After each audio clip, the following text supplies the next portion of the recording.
Program JHT ini dibangun berdasarkan prinsip asuransi sosial atau tabungan wajib. Adapun sisa dari manfaat JHT yang belum diambil dapat diambil pada saat usia 56 tahun. Ketika kaum buruh ter-PHK dengan uang yang selama ini dipotong melalui perusahaan, hari ini dibuat semakin sulit, semakin rumit yang dilakukan oleh pemerintah.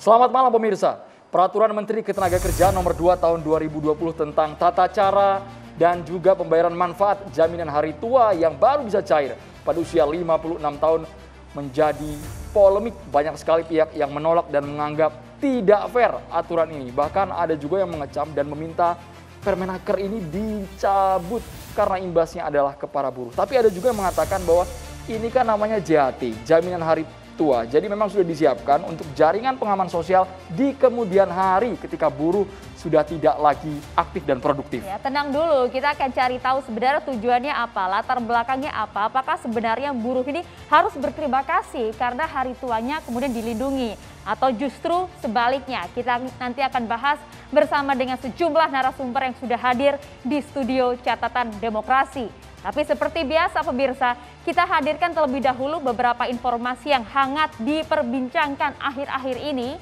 Salah satunya Andro, yaitu mengenai penggunaan jilbab di wilayah India yang kemudian dilarang. Ini memang kalau kita lihat kerukunan umat beragama di India ini mulai memanas.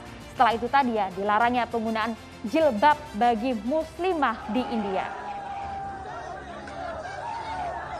Inilah suasana ketegangan di India ketika salah satu mahasiswi dari universitas di Karachi, mereka meneriakkan slogan bahwa mereka menentang larangan penggunaan jilbab di India. Padahal populasi India ini 13% adalah umat muslim. Ketegangan sampai hari ini masih terus terjadi. Bahkan kabarnya ketegangan ini juga memicu gesekan antar umat beragama, baik itu muslim dan juga mayoritas di sana adalah Hindu. Iya.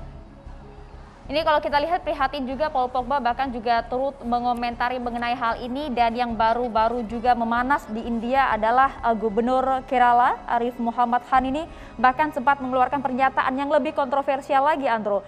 Sebab Khan menyebutkan bahwa penggunaan hijab ini tidak penting untuk umat muslim.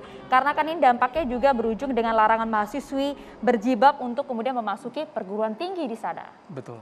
Selain dari mancanegara, kita kembali ke tanah air. Kali ini yang sedang ramai videonya viral pemirsa di mana-mana ketika seorang ibu, tepatnya di Pasar Cendrawasih, Metro Lampung, melahirkan dalam keadaan yang memang darurat di atas lapak pedagang. Ibu ini kemudian dibantu banyak pihak untuk melahirkan. Alhamdulillah. Kita dengar coba Maria, itu suara tangisan bayi ya. Sudah lahir tangisan bayinya, kalau kita lihat memang kondisinya betul-betul sangat darurat. Kalau kita lihat berada di atas lapak pedagang sayur begitu ya. Dan juga itu dibantu oleh beberapa warga, beberapa pedagang di sana juga. Memang informasinya sang ibu yang melahirkan ini adalah pengamen di wilayah setempat, Andro.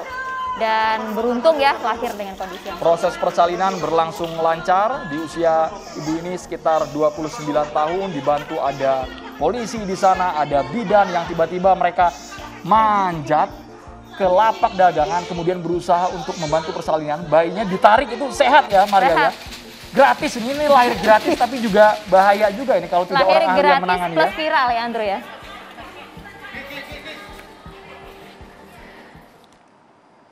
Dari Lampung kita ke Pondok Indah, Jakarta Selatan. Anda ingat kemarin terjadi seorang pria parubaya yang tiba-tiba menodongkan pistol ke tetangganya yang sedang merenovasi rumah. Ia menodongkan pistol di bagian kepala dan juga kaki karena merasa terganggu, pemirsa.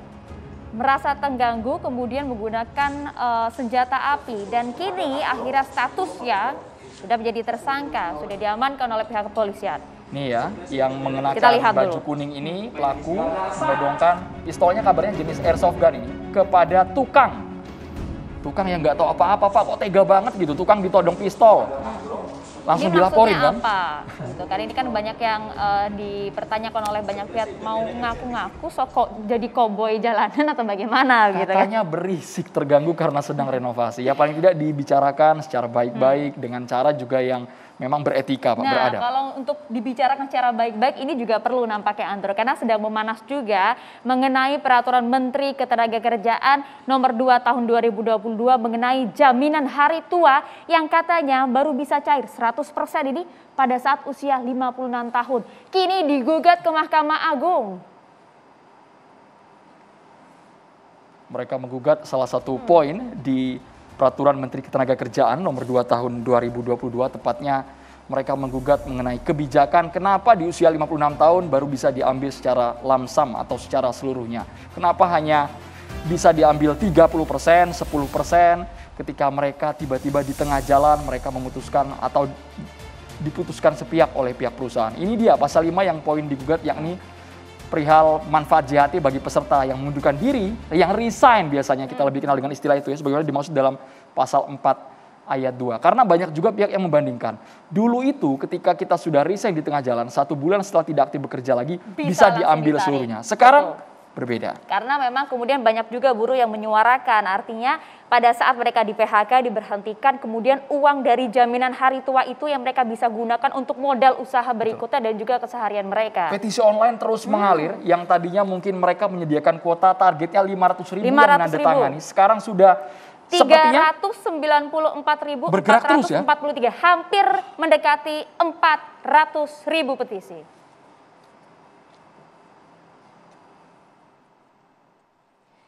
Ini dia, ada ratusan ribu orang yang menandatangani petisi penolakan jaminan hari tua yang bisa cair pada umur 56 tahun. Ini kemudian disuarakan oleh sejumlah buruh dengan target ada 500.000 tanda tangan. Petisi ini menjadi salah satu petisi paling banyak ditandatangani di change.org. Baik, kita butuh juga penjelasan dari Menteri Ketenagakerjaan, Ibu Ida Fauzia, sebenarnya apa maksud aturan ini? Kenapa aturan yang sebelumnya itu tiba-tiba diubah ke Permenaker nomor 2 tahun 2022? Mari kita simak bersama supaya utuh dan juga lengkap penjelasan dari Ibu Menteri. Bapak Ibu Saudara sekalian, banyak yang bertanya, bagaimana dengan peserta yang mengalami PHK atau mengundurkan diri atau pensiun sebelum usia 56 tahun? Prinsipnya, semua peserta, baik yang masih bekerja atau yang mengalami PHK atau mengundurkan diri, maupun peserta yang usia pensiunnya di bawah 56 tahun, maka sebagian manfaat JHT tetap dapat dilakukan klaim sebelum yang bersangkutan berusia 56 tahun dengan syarat mempunyai masa kepesertaan dalam program JHT minimal 10 tahun. Klaim yang dapat diajukan maksimal 30% dari manfaat JHT dengan tujuan akan digunakan untuk kepemilikan rumah atau maksimal 10% dari JHT digunakan untuk keperluan lainnya. Keduanya dalam bentuk uang tunai. Adapun sisa dari manfaat JHT yang belum diambil dapat diambil pada saat usia 56 tahun. Usai kemudian keterangan dari Menteri Ketenagakerjaan ini langsung serentak ya, hampir serentak begitu buruh di tengah masyarakat di Indonesia ini kemudian menolak aksi ini. Bahkan ada juga di antara mereka yang kemudian mengancam begitu akan ada aksi besar-besaran di jalanan. Bahkan ada juga sebagian dari mereka yang kemudian ngajak janjian gitu, mau ngambil mencairkan JHT sebelum nanti efektif pada tanggal 2 Mei 2022. Inilah merupakan bentuk kekecewaan para buruh. Tolak aturan JHT karena mereka menganggap kalau ini diimplementasikan yang nantinya rencana pada bulan Mei 2022, 4 Mei ya tepatnya ya, kabarnya mereka juga akan mengancam aksi besar-besaran di depan Kementerian Ketenagakerjaan, di depan BPJS Jam Sostek. Mereka akan menyuarakan aspirasinya. Pertanyaannya, apakah hingga kini masih ada ruang diskusi itu?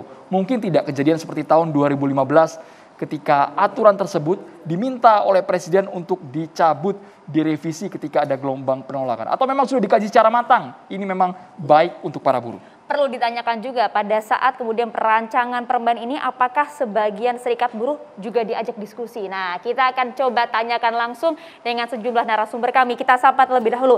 Ada Pak Ahmad Nur Hidayat, pengamat kebijakan publik. Assalamualaikum. Selamat malam. Waalaikumsalam. Selamat malam, Mbak. Selamat malam. Nah, ini ada juga nih Pak Said Iqbal, Presiden dari KSPI. Selamat malam, Bang. Selamat malam. Assalamualaikum warahmatullahi Waalaikumsalam wabarakatuh. warahmatullahi Kami juga wabarakatuh. menghadirkan pengamat kebijakan publik Bang Teddy Gusnaidi. Assalamualaikum, selamat malam Bang.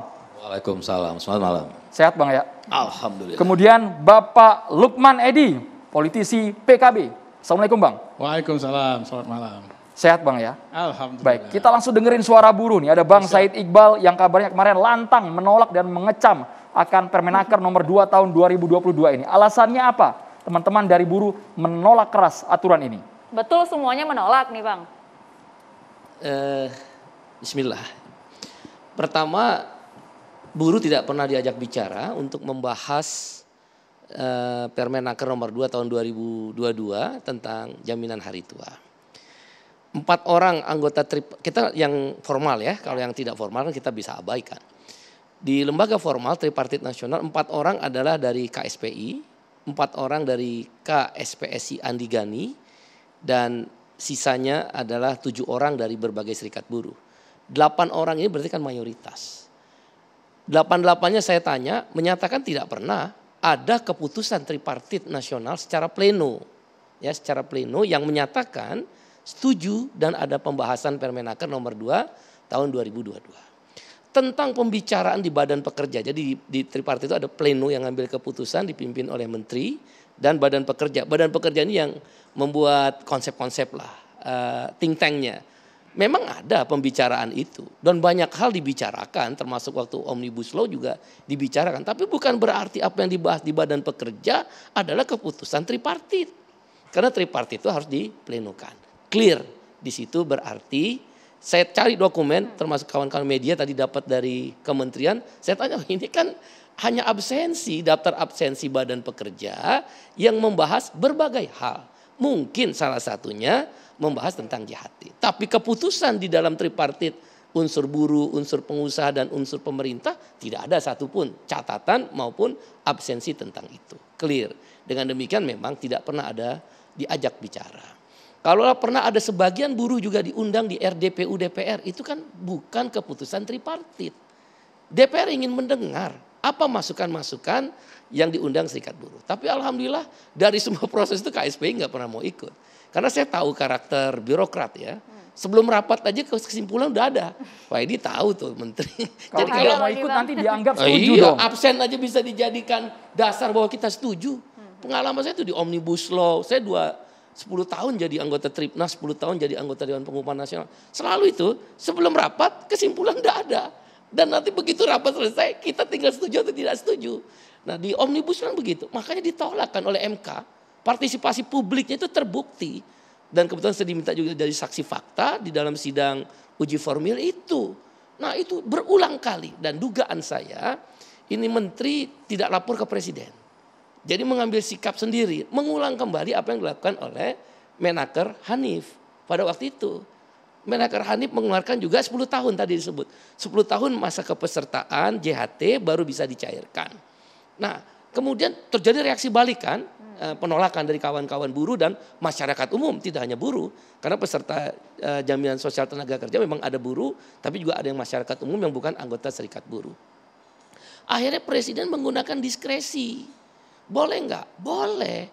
Dalam Undang-Undang nomor 40 yang dijadikan dasar tahun 2004 oleh menteri yang sekarang, Ibu Ida, tentang SJSN, itu juga yang digunakan oleh Pak Hanif. Apakah Bu Ida ingin mengoreksi keputusan dari presiden? Dan ingat, Profesor Subhan, guru besar dari Universitas Airlangga, menulis sampai hari ini PP nomor 60 tahun 2015 yang dijadikan dasar kemudian Menteri Hanif merubah menjadi Permenaker nomor 19 2045 yang menyatakan bahwa JHT boleh dicairkan ketika buruh ter-PHK paling lambat 1 bulan setelahnya. Belum dicabut itu PP. Nah Ibu Ida mengulang kembali apa yang sudah dikoreksi oleh Pak Jokowi. Masa menteri mengoreksi keputusan presiden dalam hal ini peraturan pemerintah. Itu aja udah salah. Menimbulkan pertanyaan besar. Kenapa tergesa-gesa? Makanya muncul spekulasi dan dugaan. Dan saya tanya ke kawan-kawan buruh, memang mereka menduga ini tidak ada kecukupan dana JHT. Dari 550 triliun, ini sekali lagi dugaan yang berkembang ya. Bisa menjadi bola liar kalau tidak dijelaskan. Dari 550 triliun akumulasi uang jaminan sosial tenaga kerja itu, BPJS Ketenagakerjaan atau BP Jam Sostek, 60% sampai 70% adalah JHT, fresh money.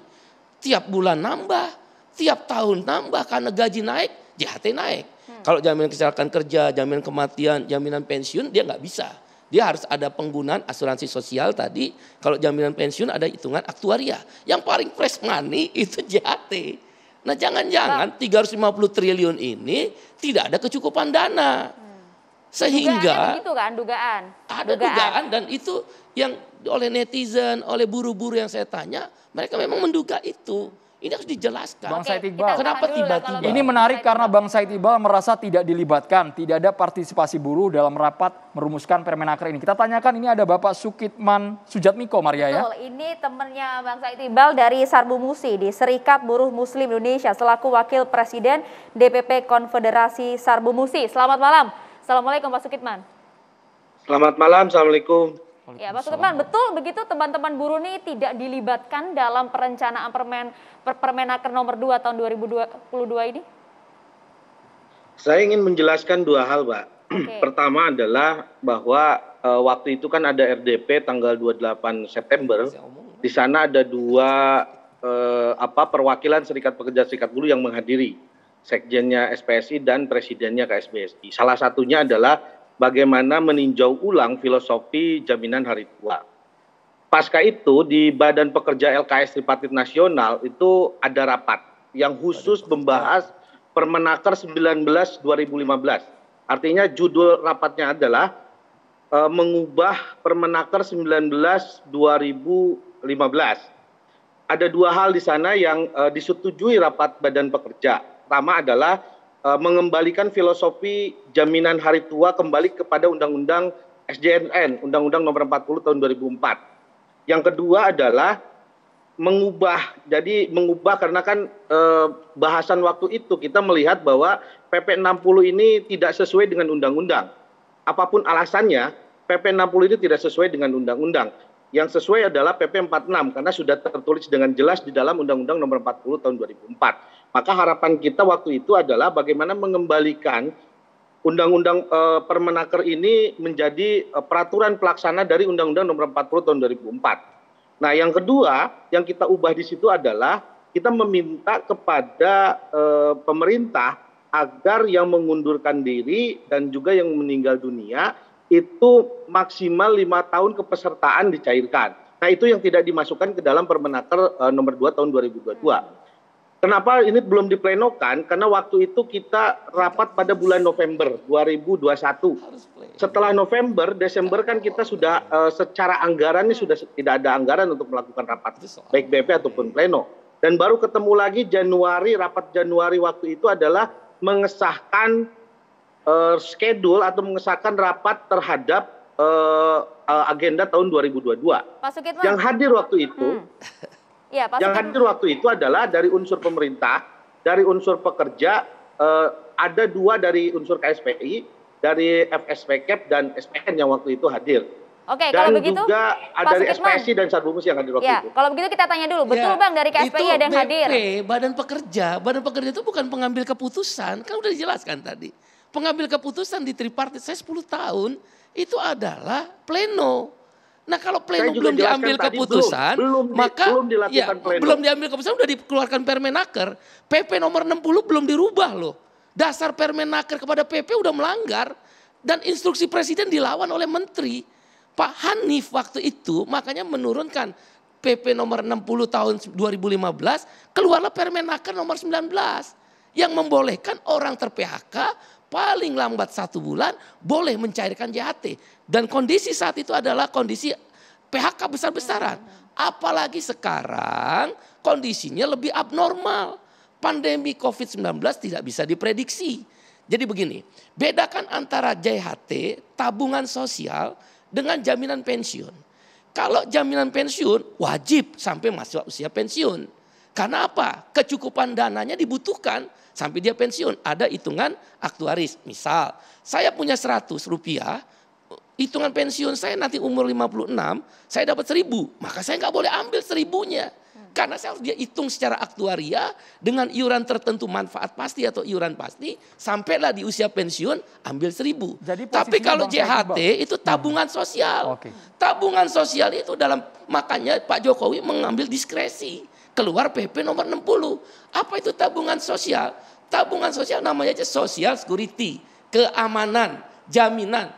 Kalau terjadi shock ekonomi, misal krisis ekonomi, wabah penyakit yang berkepanjangan, pandemi yang tidak ada kepastian, terjadi PHK besar-besaran, maka boleh diambil tabungan. Uang itu uangnya uang buruh kok. Jadi bukan uang pemerintah. Status Permenaker ini, Mas Sukitman ditanggapin boleh? Status Permenaker ini melawan PP nomor 60 tahun 2015 yang belum dicabut. Pertama waktu berkembang kita itu adalah bahwa PP 60 itu ketika diskusi di Badan Pekerja itu kita melihat bahwa PP 60 kan diskusi itu tidak bisa menjadi dasar mengambil keputusan. Saya belum selesai. Belum selesai kesempatan dulu Pak Sukitman. Saya belum utuh menjelaskan ini. Silakan. Diskusi di Badan Pekerja ketika membahas Permenaker itu adalah dua hal yang dibahas waktu itu. Pertama adalah bahwa PP nomor 60 itu melanggar undang-undang yang ada di atasnya. Itu menurut Anda. Diskresi dilakukan itu kan sudah ditulis 50 betul Presiden. Kalau kita ngomongin kesalahan bahwa Menteri sekarang melanggar undang-undang, ya jelas bahwa PP juga melanggar waktu itu dan diskresi. Yang kedua adalah harapan kita adalah program JKP waktu itu diperbaiki. Ini diskusi berkembang sampai diputuskan bahwa itu diskusi.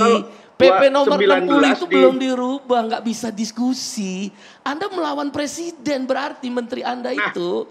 Presiden juga melanggar undang-undang kalau seperti itu karena undang-undang SDM jelas 56. Ya impeachment, Anda kan Menteri punya makanya waktu itu keputusan kita adalah diubah filosofinya. Ya, kalau mau diambil kapan pun itu maunya Anda. Itu maunya Anda. Teman-teman buruh dan netizen itu sudah menjelaskan bahwa mereka butuh buffer ketiga PHK. Maka Presiden menangkap aspirasi itu.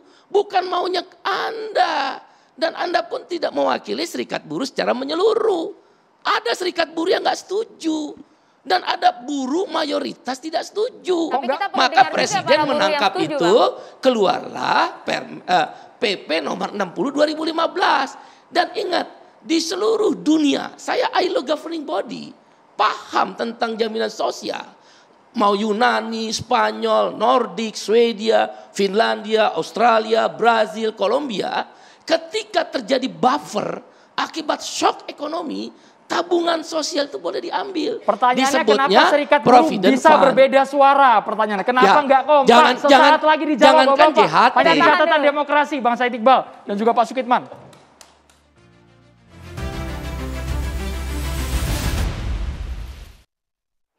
Ya, ternyata juga serikat buruh di bawah ini juga ada pandangan yang berbeda kalau begitu kan Pak Sukitman. Jadi sebenarnya kalau untuk teman-teman Anda, apa sebenarnya yang disuarakan di sana? Waktu itu kita ketika rapat itu adalah keresahan kita bagaimana justru ilham ini adalah dari mulai kawan-kawan SPN yang punya visi untuk memberikan jaminan sosial nasional itu dari mulai dari mulai ketika dia pensiun ataupun memasuki hari tua. Nah, ketika muncul program JKP, kita melihat bahwa buffernya itu JKP sementara sampai dengan dia mendapatkan pekerjaan. Maka kita meminta ini filosofinya dikembalikan sesuai dengan Undang-Undang Sistem Jaminan Sosial Nasional. Yang harus diingat bahwa juga LKS Tripartit Nasional bukan pembuat keputusan. Kita hanya memberikan rekomendasi terhadap persoalan-persoalan tenaga kerjaan secara tripartit. Artinya bahwa baik dibicarakan di Badan Pleno ataupun dibicarakan di Badan Pekerja sebagai dapurnya, itu tentunya rekomendasi nanti di Pleno. Nah, kita sudah diajak bicara terkait ini. Dan waktu itu juga hampir lengkap di Badan BP. Cuman tadi itu saya bilang bahwa kenapa ini belum ada Pleno, karena situasinya di akhir tahun. Yang sudah rapat BP sudah habis, rapat Pleno sudah habis, dan waktu itu di bulan November. Desember kita hanya 1 atau 2 kali rapat untuk review atas satu tahun schedule daripada LKS Tripartit Nasional. Di Januari kita baru mengesahkan schedule untuk 1 tahun ke Mas depan. Sukitman, Jadi sorry, kita belum sempat Mas itu Sukitman, melakukan kalau kita laporan sederhanakan itu, Mas ya. Sukitman, teman-teman buruh Anda kenapa mendukung JHT cair umur 56 tahun? Alasannya apa langsung ke intinya, Suaranya Mas? bagaimana? Alasan kita kenapa kita mendukung putusan menteri adalah ini sudah sesuai undang-undang. Saya termasuk yang sering mendampingi di LBH, di teman-teman. Saya tidak mau caranya yang benar, harus jalannya juga harus benar. Mas. Karena kita sering ketika melakukan litigasi di pengadilan. Saya kira harusnya setiap pekerja, setiap asosiasi serikat pekerja itu harusnya dasar hukumnya adalah membela kepentingan pekerja. Bukan mengikuti undang-undang, itu ada salah kaprah di sini. Bukan maunya menteri. Ya, saya kira buruh begini. gimana? Saya kira jangan sampai kemudian publik dihadapkan satu kondisi seolah-olah buruh ini berbeda. Enggak, sebetulnya kalau melihat dari dasar kepentingan yang paling hakiki, yang paling dirugikan dari kebijakan ini adalah buruh. Kata Mas Sukitman enggak kok. Enggak, jelas. Kenapa? Anggota Sarbu Musi enggak sependapat dengan Mas Sukitman. Jadi ada hal yang menurut saya agak aneh ya. Kalau misalkan kita melihat Permen 2015, Permen 2015 yang Permen 19 2015 itu kalau dari historical kebijakan itu kan adalah janji presiden. Jadi presiden itu ditekan sedemikian rupa saat itu yang kemudian presiden sampai memanggil menteri tenaga kerja dan direktur dari BPJS. Saya ingat Pak Elvin itu dipanggil, kemudian diminta bahwa aturan ini disesuaikan bahwa JHT itu bisa dicairkan dalam jangka waktu 1 bulan. Iya. Nah ini kan janji. Dalam perspektif kebijakan publik, kalau seorang kepala negara sudah berjanji dan dibuktikan dari Permen 19 2020, itu harusnya diikuti juga dengan janji aturan di atasnya, PP-nya dan undang-undangnya. Seharusnya begitu. Nah ini kan ada tradisi kebijakan publik yang tidak baik yang dilakukan oleh pemerintah. Seolah-olah janji itu bisa dicabut. 2019 janji itu ditunaikan, 2020 mau diganti. Hanya berjalan 6 tahun. Ini kan satu hal yang tidak benar dalam tradisi kebijakan publik yang tidak memberikan contoh. Janji adalah janji. Tunaikan janji itu sampai berakhirnya masa jabatan kepresiden. Harusnya begitu. Nah sementara ini kan kita lihat menteri-menteri di bawahnya seperti mengabaikan janji presiden itu. Dan ingat presiden bilang hanya ada satu visi presiden, nggak ada visi menteri. Iya, saya kira yang kedua saya ingin sampaikan bahwa pencairan itu menjadi sangat urgen di era pandemi ya. Saya ingin sampaikan buat sebagian buruh, JHT itu bukan persoalan sekedar menerima cash atau tidak. Kadang ini menjadi persoalan hidup atau mati bagi buruh yang membutuhkan. Dia kehilangan pekerjaan, kemudian dia membutuhkan satu pekerjaan baru. Kenyataannya pekerjaan barunya itu tidak dia temui. Itulah kenapa saya katakan JKP yang digebur-geburkan sebagai pengganti dari JHT itu seolah-olah menjadi solusi. Enggak, JKP itu di dalamnya ada komponen mencari pekerjaan. Lah pekerjaannya tidak tersedia. Jadi JKP itu satu kebijakan yang tidak tepat, tidak efektif, dan itu tidak membantu buruh sama sekali, terutama mereka yang di PHK. Yang paling tepat itu sesuai dengan janji presiden. Bang Teddy Gusnaidi. Sudah nyala Bang? Ya, jadi saya ngelihat ini udah makin ngalur ngidul nih ya. Jadi menurut saya begini nih, jadi beberapa hari lalu itu saya ditanya oleh beberapa orang mengenai masalah Permenaker ini, mengenai JHT. Awalnya saya tidak, karena saya anggap nggak ada masalah toh, memang secara peraturan pemerintah dan undang-undang itu selaras kok. Jadi apa yang mesti dipermasalahkan?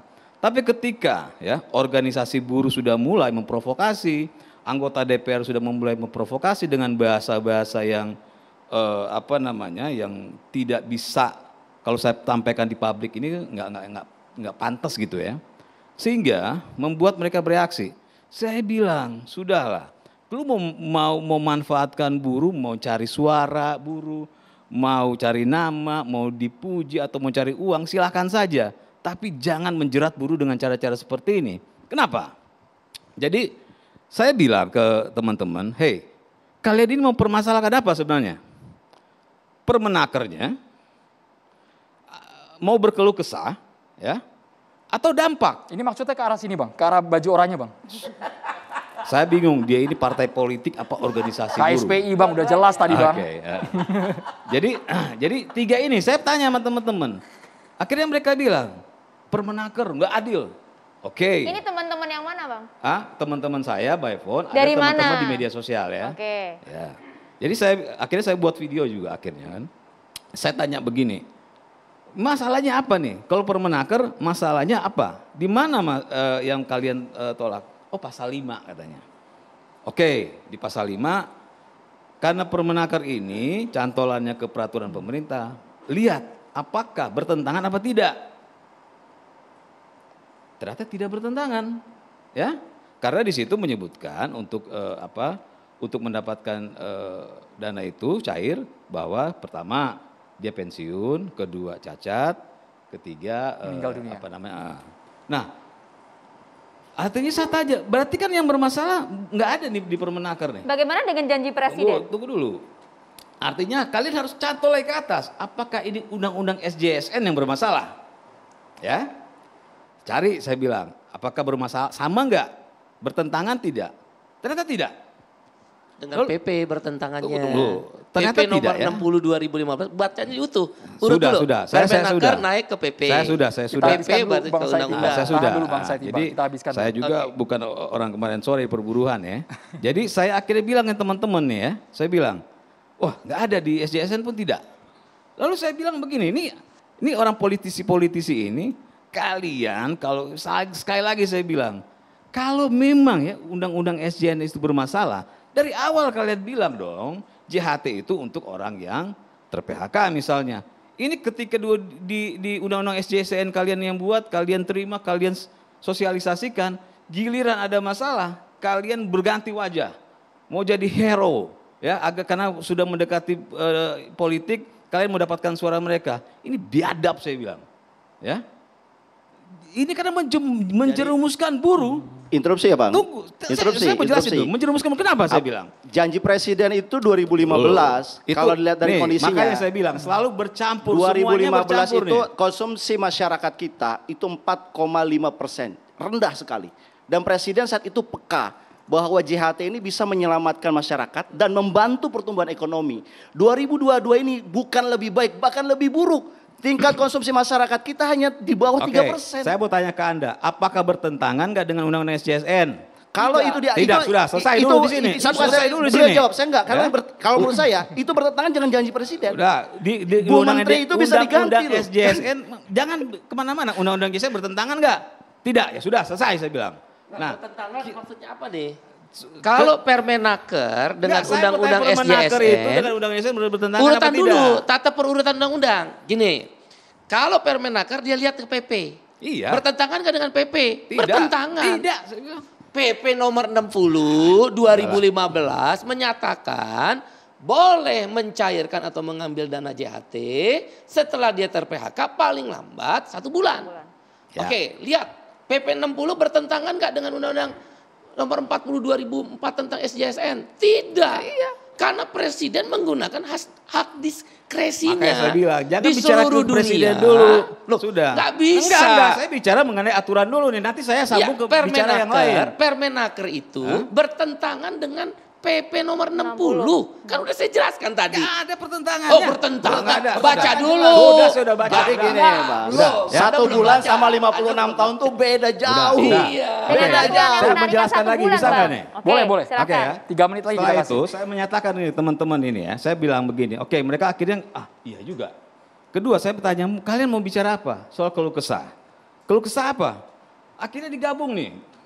Mereka gabung untuk mencari celah dari Permenaker ini. Akhirnya mereka bicara mengenai PHK, outsourcing dan segala macam. Saya bilang, outsourcing, PHK dan segala macam itu ada pasal tersendirinya. Jangan kalian campur aduk ya untuk menguras emosi buruh, tidak mendapatkan selal, kalian pakai yang ini. Itu. Nah saya bilang, kembali lagi mengenai PHK dan segala macam itu kan memang kalau mau bicara jujur ya, kalau anggota DPR-nya, yes, kalian rubah dong. Ya, ini kan kesalahan kalian lempar pemerintah. Atau organisasi buruh, kalian bertahun-tahun makan dari dunia perburuhan.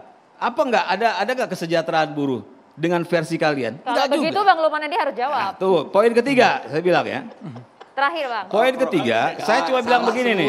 Argumentasinya salah. Poin ketiga, saya selalu bilang begini. Nah, ini berdasarkan undang-undang SJSN dibentuk tahun 2004 itu jelas. Kenapa? Karena mereka melihat langsung tidak semua buruh ketika sudah tidak produktif itu anak-anaknya sukses, ya sehingga bisa membiayai orang tuanya. Ini fakta di lapangan, jangan terlalu duduk di atas. Nah, kalau ke bawah. Bang, buruh tunggu, itu saya mau bicara dulu nih. Jadi COVID. saya bilang Sehingga kalau mereka ambil sekarang, ke depan ketika mereka sudah masuk sudah tidak produktif, ya, maka mereka akan menyesal. Di situ saya bilang, Mas Lukman, buruh makin menderita gara-gara JHT cair umur 56 tahun, kata Mas Hidayat. Tapi katanya dibela kok, ini berarti jaminan hari muda ya Mas, kata PKB. Baik, kita kasih kesempatan. Ya, kan ada dua ini, ada dua.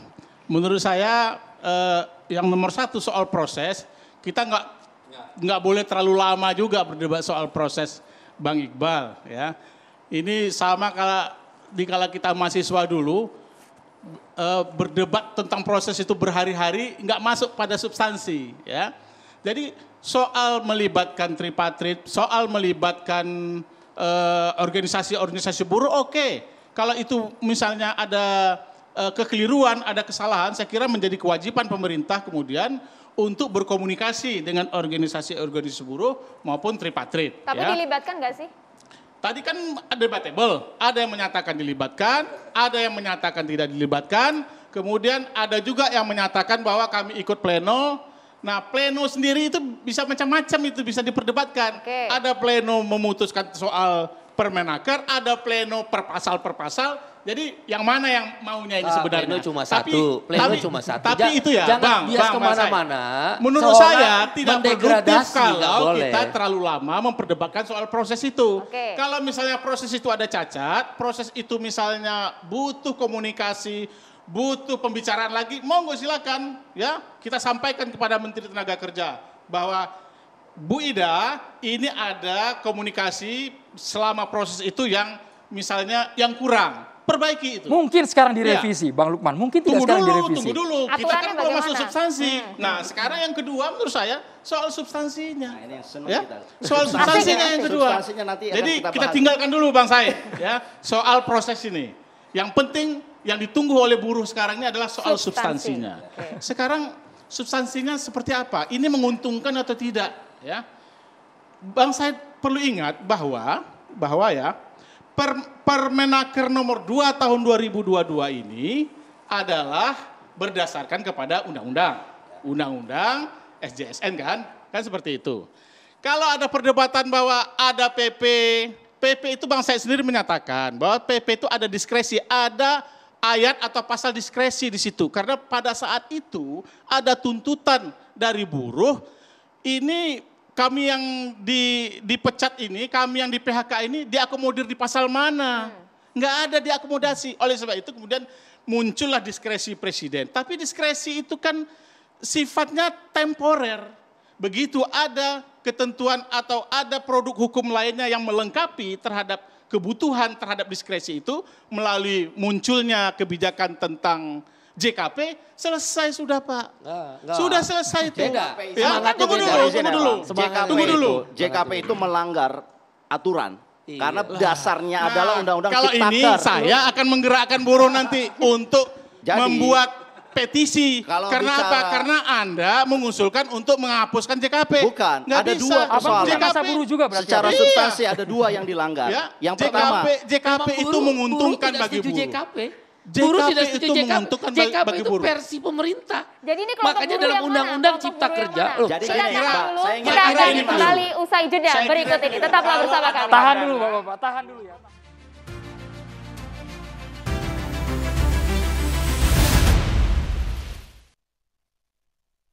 Ya, yang di studio ini kita tahan dulu ya, kita akomodir dulu, kita dengarkan dulu bagaimanakah suara dari kuasa hukum pengaju gugatan JHT ke Mahkamah Agung. Ini ada Pak Singgih Tommy Gumilang. Selamat malam, Assalamualaikum. Selamat malam, Waalaikumsalam, selamat malam. Ya, Pak Singgih, jadi apa yang digugat ke MA ini, Pak? Jadi pemberi kuasa memberikan kepercayaan kita untuk melakukan permohonan uji material Pasal 5 Permenaker nomor 2 tahun 2022 mengenai tata cara dan persyaratan pembayaran manfaat jaminan hari tua. Karena menurut pandangan pemohon, ini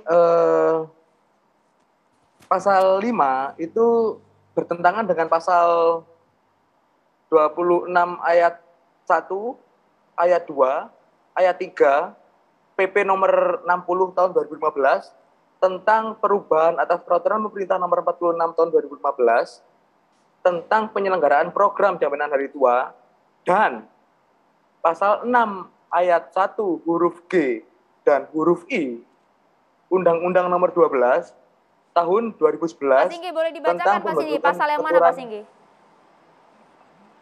Pasal 5. Jadi yang kita mohonkan adalah pasal 5 karena menurut pemohon bertentangan dengan pasal 26 ayat 1, ayat 2 dan ayat 3 PP nomor 60 tahun 2015. Isinya Mas langsung disampaikan Mas, bunyi pasalnya Mas. Langsung ke poin intinya aja Mas. Ya. Mas Singgi. Oke. Siap. Jadi gini, intinya adalah pemohon merasa keberatan dengan adanya peraturan pemerintah ini karena pemohon khawatir bila mana beliau masa kerjanya diselesaikan sepihak oleh perusahaan pada usia 53 atau 52, beliau nunggu sampai 56 untuk JHT-nya diambil. Sedangkan JHT sendiri itu adalah semacam tabungan asuransi kepada BPJS Ketenagakerjaan yang harusnya kembali kepada pekerja 100%. Bila mana dia sudah memasuki usia tidak bekerja di perusahaan tersebut atau tidak menjadi buruh, entah itu dipecat, entah itu di PHK, entah itu dia beralih menjadi usahawan atau wirausaha. Pak Singgi. Jadi itu harus keluar. Ya, tapi kalau kata politisi PKB kan banyak juga di media begitu ya. Kalau keluarnya cepat sekarang itu namanya jaminan hari muda, bukan jaminan hari tua begitu. Bukan. Masalahnya begini, buruh itu pemohon ini melakukan hal itu karena apa? Beliau khawatir umurnya nggak sampai 56.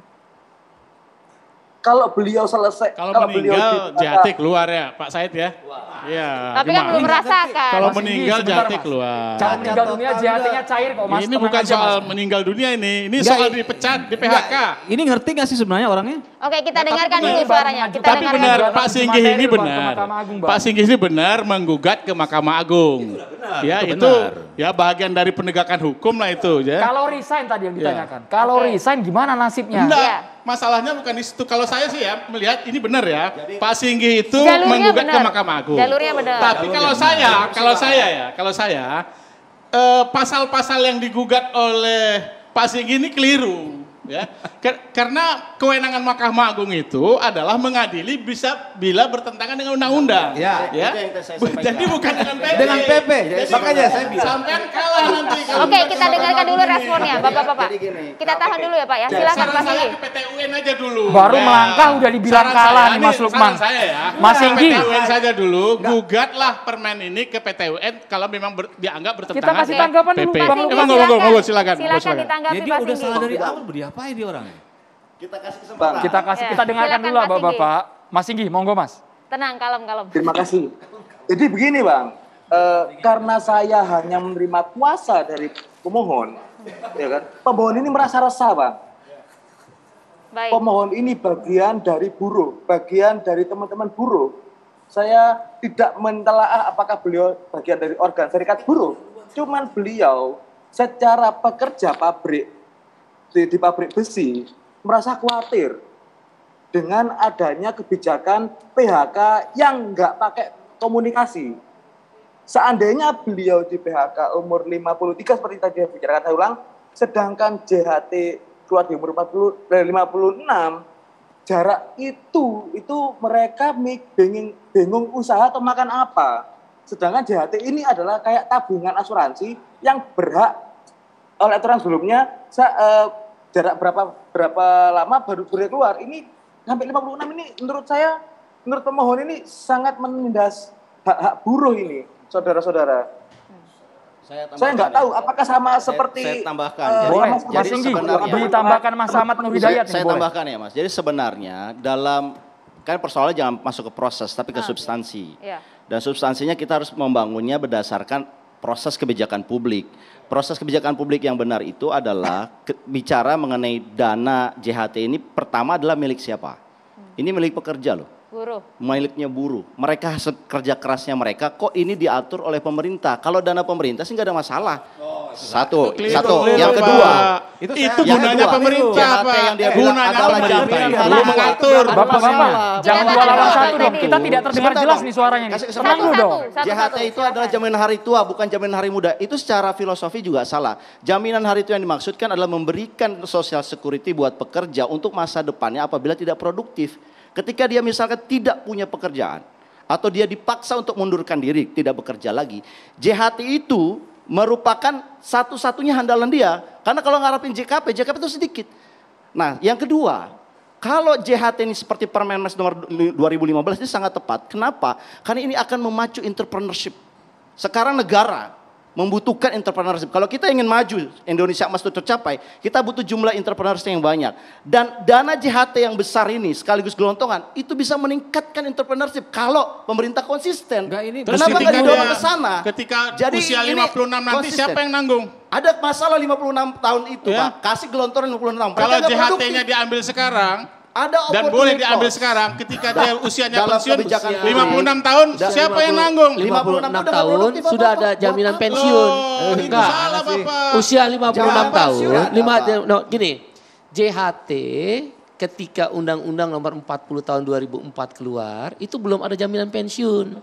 Jaminan pensiun itu di Undang-Undang BPJS tahun 2011. Oleh karena itu semangat Undang-Undang SJSN ketika bicara JHT karena belum ada jaminan pensiun, maka muncullah kalimat diambil umur pensiun, waktu itu 55. Sekarang sudah ada jaminan pensiun di Undang-Undang BPJS. Oleh karena itu kan saya katakan, bedakan antara tabungan sosial yang disebut Provident Fund dengan jaminan pensiun yang bersifat aktuaris. Kalau dia bersifat aktuaris, harus menunggu sampai usia pensiun, memang nggak boleh diambil. Seluruh dunia itu sepakat. Tapi kalau dia tabungan sosial, karena usia pensiun sudah ada yang mengcover di jaminan pensiun, boleh nggak diambil? Boleh, itu karena dia buruh, provident fund dan itu adalah uangnya buruh. Boleh diambil. Oleh karena itu, Presiden karena terjadi shock ekonomi, memerintahkan Menteri Hanif untuk mengeluarkan PP nomor waktu itu 460. Belum ada JKP, Bang. Iya, waktu itu belum ada JKP. Itu tidak, kalau mau mengkaitkan JKP nanti kita diskusinya. Abang bilang buffer. Kalau ada JKP nggak bisa. JKP ini nilainya kecil, Bang. 45% 3 bulan pertama.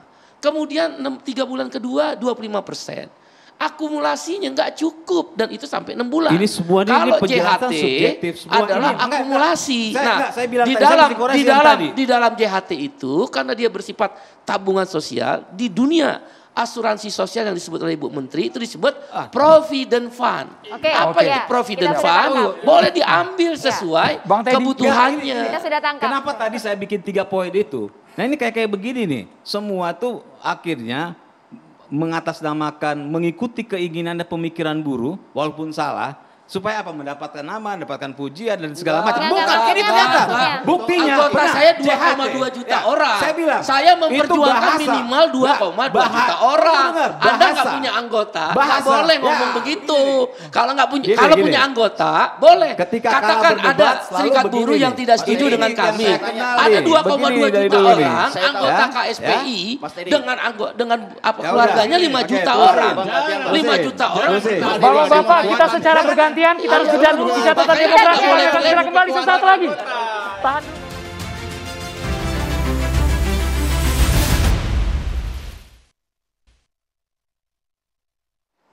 Ya kita tahan dulu lah, ini kita ada informasi yang patut untuk disimak juga. Kalau ingat kemarin harga minyak goreng kan sempat mahal. Kemudian disatu hargakan 14.000 per liter di seluruh minimarket, pasar tradisional. Tapi kok ya masih ada begitu ya, karyawan minimarket yang menimbun minyak goreng. Jadi masyarakat masih susah juga cari minyak goreng dengan harga 14.000 Total yang ditimbun itu sekitar 56 liter. Kok kepikiran ini salah satu karyawan minimarket digerebek oleh Satpol PP. Langsung disidak. Menimbun minyak goreng yang sedang dicari, dibutuhkan oleh warga. Sangat disayangkan sekali. Ini kan kebijakan minyak goreng satu harga harus dipatuhi, baik itu di minimarket ya, di pasar tradisional juga harus sadar bahwa kita semua butuh minyak goreng. Betul sekali. Nah, kita beralih juga ke informasi lainnya. Kalau ingat ke sirkuit Mandalika, Andro, lagi heboh, banyak yang ngefoto juga ngevideo pebalapnya. Gitu kan. Tapi ini ada yang menarik ketika sosok mantan Gubernur Nusa Tenggara Barat, Tuan Guru Bajang, datang mau nonton langsung, padahal sudah menggunakan ID card, selfie, ternyata ditegur oleh petugas yang ada di sana. Apakah petugas ini tidak mengetahui bahwa ini adalah mantan pejabat di sana? Reaksinya gimana nih kira-kira ya, Maria ya? Kita simak dulu. Tapi yang seru endingnya. Nah, karena pertama kemudian kan memang sempat ditegur, mengaku memang tidak mengetahui. Nah, kemudian pada saat sempat mengetahui bahwa ini adalah Tuan Guru Bajang, langsung kemudian meminta maaf. Tapi akhirnya TGB menyatakan ini cukup tindakan profesional, tidak mengenal siapapun, ketegasan itu kemudian diberlakukan. Diacungi jempol lah. Memang kalau menggunakan masker kadang samar-samar, Pak. Iya kan? Bang Lukman Edi, kita tahu kalau sekarang pemerintah katanya menjamin bahwa dana 533 triliun itu dikelola dengan baik dan nanti sangat menguntungkan buat para buruh. Ada di instrumen saham, obligasi, kemudian apalagi tuh, reksadana, dan nanti akan berlipat-lipat kabarnya. Oh ya, siapa lagi yang kita percaya di Republik ini selain pemerintah? Ya, jadi kita jangan ikut provokasi-provokasi yang kemudian meragukan kapasitas pemerintah dalam memberikan jaminan kepada rakyatnya. Saya ya. tanya, Bang, kalau kemudian pemerintah itu ada kekeliruan, kita luruskan bersama. Berapa bagi hasilnya? Itu di bawah dari kalau kita investasi ke deposito biasa 6,5%, itu di bawah. Artinya BPJS mengelolanya tidak cukup baik. Ya tinggal kita ganti pengurus BPJS-nya. Persoalannya adalah ini, jangan bongkar BPJS-nya, ini persoalan jangan bongkar anggaran. lumbungnya. Ada 30 tikus triliun yang kita cari seperti gitu ada loh. 30 triliun yang diklaim tahun 2021.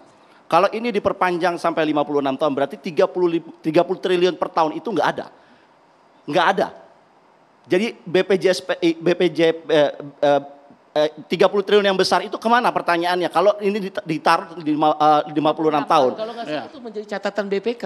Itu jadi catatan BPK. Makanya ini menunjukkan sebenarnya ini tidak berpihak kepada buruh, tetapi berpihaknya kepada keuangan negara. Kita kawal GCG-nya, BPJS sebagai sebuah institusi, sebuah pengelolaan BPJS kita kawal itu pengelolanya. Itu fungsi DPR juga, fungsi teman-teman buruh juga fungsinya untuk mengawal itu. Bahkan kalau perlu kita minta BPJS itu transparan. Setiap mau melakukan investasi, mau melakukan aksi-aksi korporasinya, sehingga kemudian BPJS itu bisa akuntabel, bisa menguntungkan bagi buruh. Gitu. Setuju, itulah yang melukai perasaan buruh. Tapi kemudian jangan dikatakan bahwa pemerintah ini tidak bisa memberikan jaminan 100% kepada masyarakatnya. Itu yang dirasakan oleh buruh ketika dia ingin mengambil tabungannya dan dia dalam masa sulit, tercederai oleh bagaimana potensi-potensi loss yang diceritakan tadi.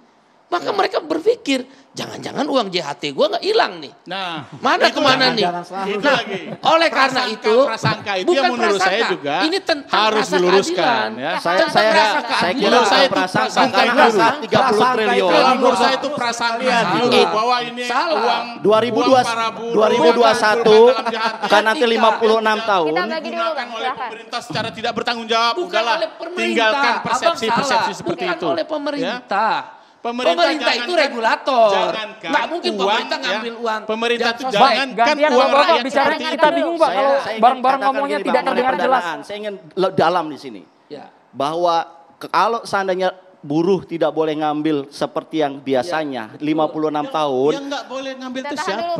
Sebentar Bang. Ya, dana yang dikelola 554 triliun. Boleh ngambil 10% dan lagi. itu ditempatkan dalam SUN. Sebenarnya pemerintah ini nggak punya likuiditas yang cukup. Dan ini bukan umur 56 nanti itu harus ada jaminan. Supaya jelas Bang Lukman ditahan dulu. Masih Dayat dihabiskan. 553 triliun ini yang dikelola dari ketenaga kerjaan. Dan ini ditempatkan untuk SUN. SUN ini untuk apa? Membiayai defisit negara.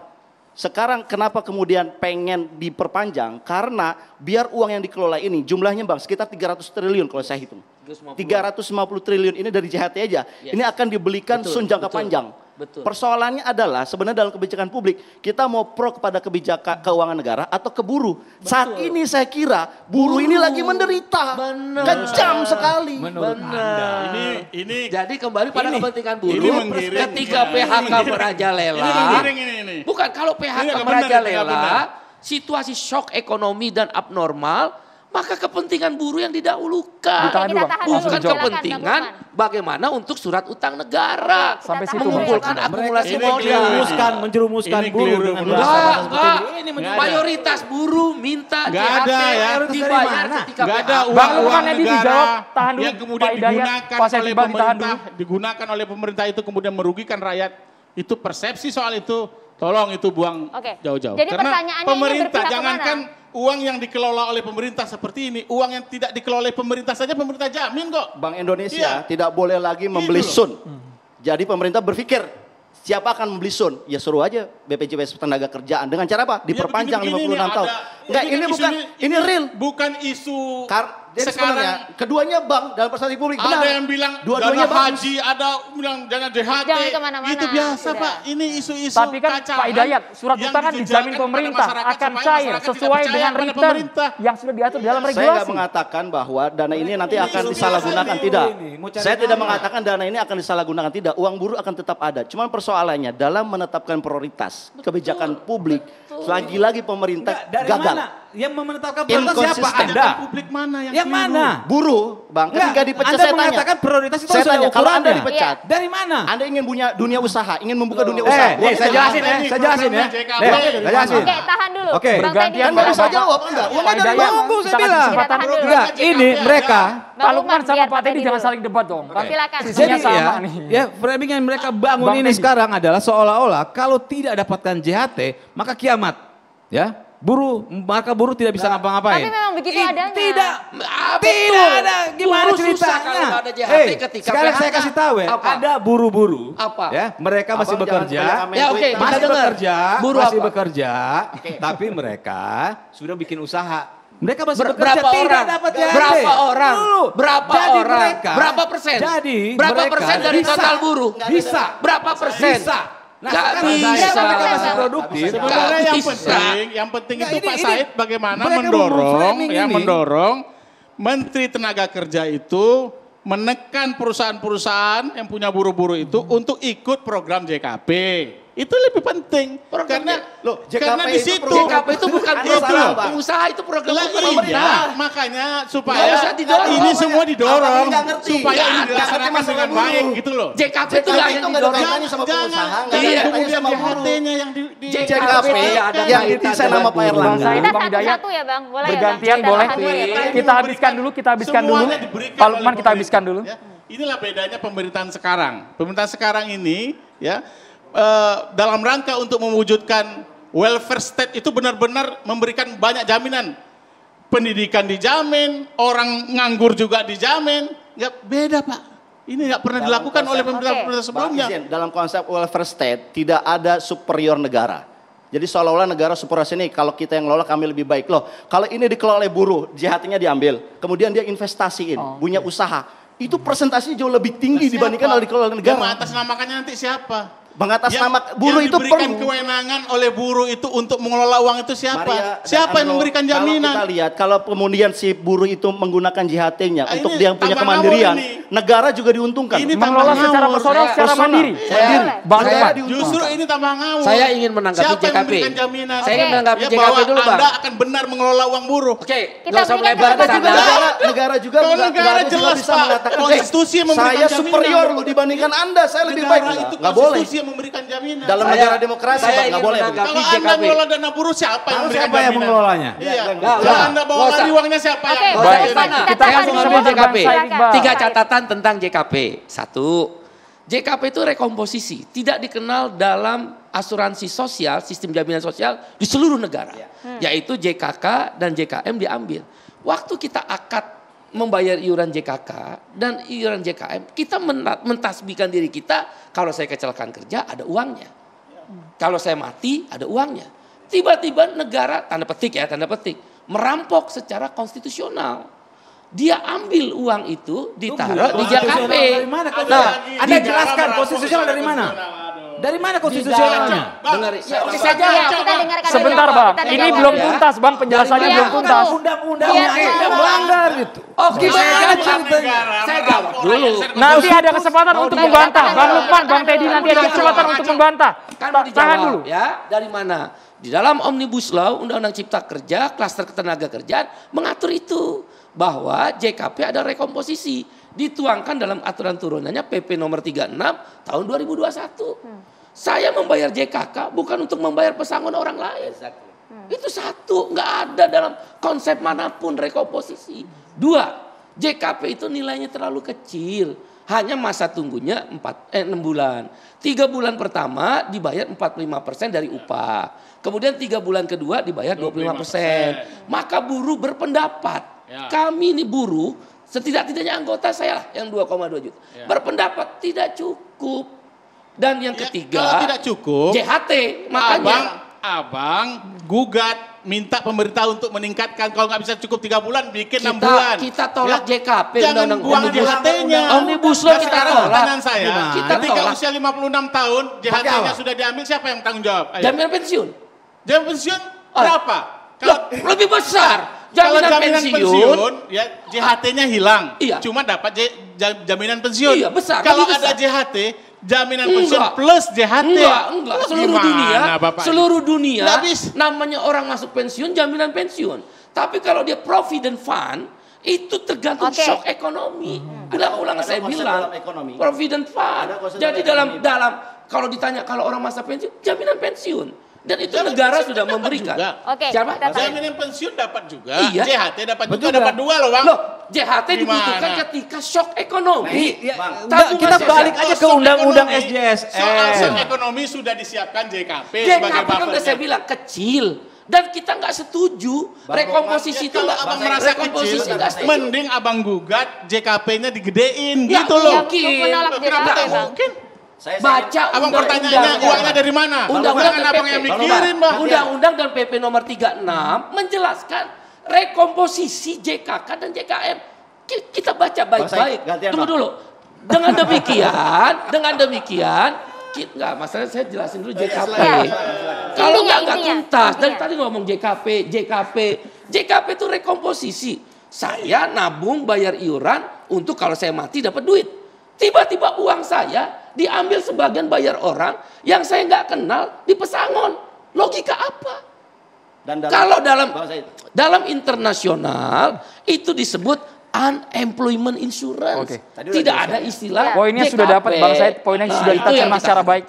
Boleh jadi gini, Pak Hidayat menambahkan. Secara ekonomi ada konsep namanya opportunity cost dan comparative advantage. Di sini ada problematik. Kalau orang itu menerima di usia 56 tahun dia dapat uang segelontor JHT dan juga dapat dana pensiun, sementara dia sudah tidak punya kekuatan untuk mengembangkan ekonomi. Bandingkan kalau dia yang usia 40 tahun, kemudian dia memundurkan diri dari pekerjaan, karena dia akan gunakan JHT untuk memulai bisnis. Dan dia sedang membantu negara dan perekonomian. Jauh lebih mana Bang? Ini yang saya bilang propaganda terus-terusan.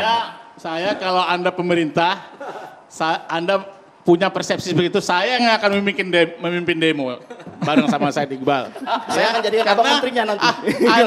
Anda sangat menghina orang usia 56 tahun. Iya kan? Opportunity cost Bang, itu nggak bisa diabaikan. Iya, orang tetapi kan orang tahun, usia 56 tahun atau usia tua juga perlu sejahtera. Jangan Anda miskinkan. Makanya ada jaminan pensiun. Jaminan pensiun 1 poin. JHT 1 poin dapat 2 poin Pak. Ya tapi dia sudah tua. Gitu. Kan ketika sekali lagi ekonomi tidak normal. Ekonomi tidak normal, buffernya sudah ada di JKP. JKP rekomposisi JKK uang kita. Poin JKP diulang lagi tadi. Bang Said tadi poin JKP diulang lagi. Bang Teddy Ya, silakan. maksudnya gini, ini kita kesana kemari berbicara, padahal jelas. Ini kan keinginan kita.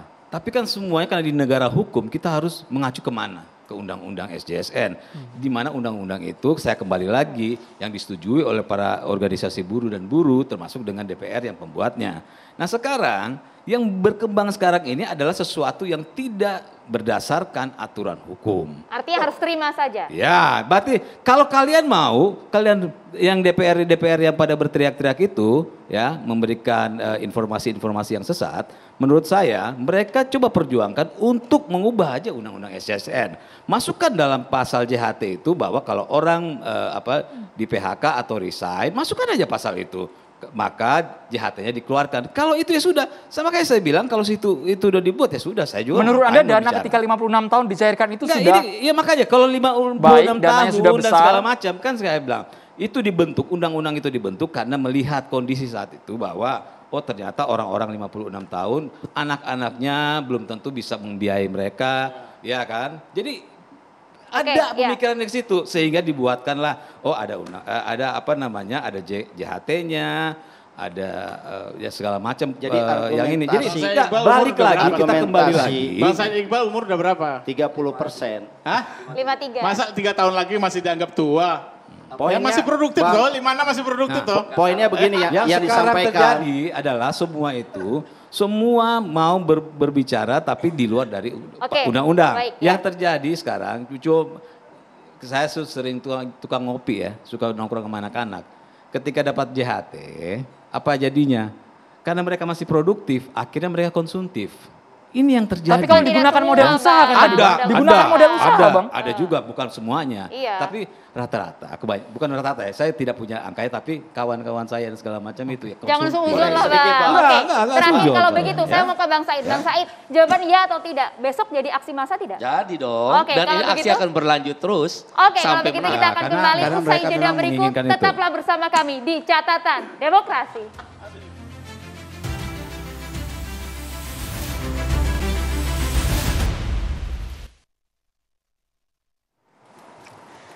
Bapak-bapak coba semuanya tarik nafas dulu, kita sudah sampai di penghujung segmen. Tadi empat-empatnya bicara, sekarang kita kasih kesempatan Ustadz Erik Yusuf untuk menyampaikan tausiahnya di penghujung Catatan Demokrasi. Baik, bismillahirrahmanirrahim, salatu wassalamu rasulillah wa ala alihi wa ba'du. Salam yang terbaik tentu, salam para malaikat kepada para calon penghuni surga. Assalamualaikum warahmatullahi wabarakatuh.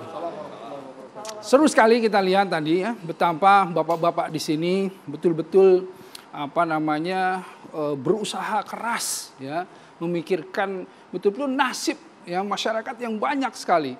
Nah, karenanya saya ingin mengajak kita sama-sama melihat dalam konteks Islamic worldview ya, pandangan Islam yang kafah, yang menyeluruh tentang permasalahan ini. Mari kita lihat begini. Dalam prinsip ekonomi Islam, yang paling asas fundamental esensial itu salah satunya jaminan sosial. Ya, istilahnya at-takaful al-ijtimai. Ya, ini selain dari milkiyah, ya, huriyah gitu, ini salah satu yang menjadi penting sekali, jaminan sosial. Nah, jaminan sosial ini saking pentingnya dalam prinsip agama Islam, bahkan orang-orang yang sakit, orang-orang yang lapar, orang-orang yang miskin yang membahayakan jiwanya, wajib bagi kita semua untuk menolongnya. Bagi yang dilapangkan, wajib untuk menolongnya. Nah, ini saking pentingnya itu semua. Karenanya dibuatlah yang namanya mekanismenya. Nah, mekanisme inilah yang muncul kalau kita lihat menjadi jaminan sosial tadi. Salah satunya adalah ya jaminan tadi, hari tua tadi. Dalilnya adalah ya ayyuhalladzina amanu taqullaha wal tanzur nafsum ma qaddamat liqad. Ya, orang yang beriman bertakwalah kepada Allah dengan cara apa? Setiap jiwa hendaknya mempersiapkan diri untuk hari esok. Godaan ini kan esok lusa, termasuk esok 10 tahun lagi, termasuk esok 50 tahun lagi, sampai hari akhir nanti. Ya, yaumil kiamah itu godaan hari esok. Nah, kita wajib untuk apa? Bertakwa kepada Allah dengan mempersiapkan ini semuanya. Nah, kalau kita lihat, dari sinilah kemudian spiritnya adalah spirit bagaimana kalau kita lihat welfare state atau social services state ya, yang ada di negara-negara kapitalis, itu agak berbeda dengan bagaimana tadi unsur takaful atau jaminan sosial dalam pandangan Islam. Bedanya di mana? Bedanya begini. Kalau kita lihat, misalnya negara Indonesia saja, ini kan sudah baik sekali. Bagaimana ekonomi diatur dengan Pancasila, sila kelima, keadilan sosial bagi seluruh masyarakat Indonesia kan gitu. Tetapi di dalam Islam ini ditambahkan dengan apa? Dengan prinsip ekonomi marhamah. Apa marhamah ini? Kasih sayang. Jadi bukan hanya adil tetapi perlu kasih sayang. Begini ya, contohnya begini. Jika seandainya kita itu ada 2 anak gitu. 2 anak ini yang satu lapar, yang satu tidak lapar. Kemudian kita mau kasih. Secara keadilan bisa saja kita kasih setengah-setengah, sama-sama 50-50. Atau yang lapar kita tambahkan 60, yang tidak 40. Secara fikihnya juga seperti itu. Tetapi kemudian ketika ada marhamah, yang dapat 40 ini, aduh kasihan dia lapar sekali. Sudahlah saya biar 20 saja. Atau saya kasih saja semuanya. Ini bisa terjadi seperti itu. Nah karenanya kalau kita lihat, kita tarik garisnya, bagaimana sih ketika muncul permasalahan ini? Tentu ini masalah yang sangat mesti diselesaikan dengan baik, dengan adil, dan dengan konsep marhamah. Karenanya bapak-bapak di sini, bapak-bapak yang duduk sebagai penentu kebijakan, bapak-bapak yang bersemangat tadi sampai esok mau demo. Kenapa mau demo? Ingin menyuarakan kebenaran, ingin menegakkan al-haqqa. Bapak-bapak yang di sini yang kita lihat tadi begitu berseteru, seru sekali. Tetapi untuk apa? Untuk betul-betul mencari keadilan yang saya inginkan dengan marhamah tadi. Karenanya perlulah bapak-bapak ini berijtihad tadi. Memang perlu. Semua harus berijtihad. Bersungguh-sungguh dengan ilmunya. Bersungguh-sungguh dengan pemahaman agar supaya mencari betul-betul titik balansnya di mana.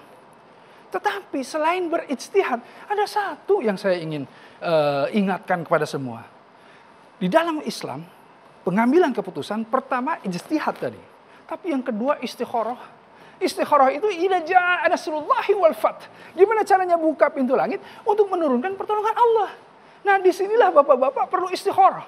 Perlu istikharah untuk apa? Untuk kemudian bagaimana menyelesaikan dengan ta'liful qulub tadi, menyatukan hati. Dengan ini semua insya Allah spiritnya sama. Bukan hanya permasalahan hablum minan nas, tapi ada hablum minallah di sana. Dengan ini diakhiri musyawarah. Wah, ini musyawarah yang sangat powerful. Musyawarah yang berkekuatan apa? Berkekuatan langit. Dan inilah yang kita inginkan. Nah karenanya kita lihat. Dengan spirit marhamah tadi, kita akan melihat kasus demi kasusnya. Ya, ketika kita lihat betapa aturan tadi sudah diatur dengan sedemikian rupa, ini untuk kepentingan ini, ada JKP, ada segala macam dan lain-lain. Tapi kita lihat lagi baik kasusnya. Ketika kita lihat ada orang kelaparan, ada orang yang hifzun an-nafs, secara maqasid syariah kita wajib untuk melindungi jiwanya karena bisa membahayakan hidupnya.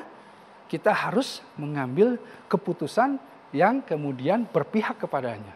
Jadi ingat, tidak bisa orang yang kenyang tidur sementara tetangganya dalam kondisi lapar. Nah, disinilah al-muslimu kal jasadil wahid.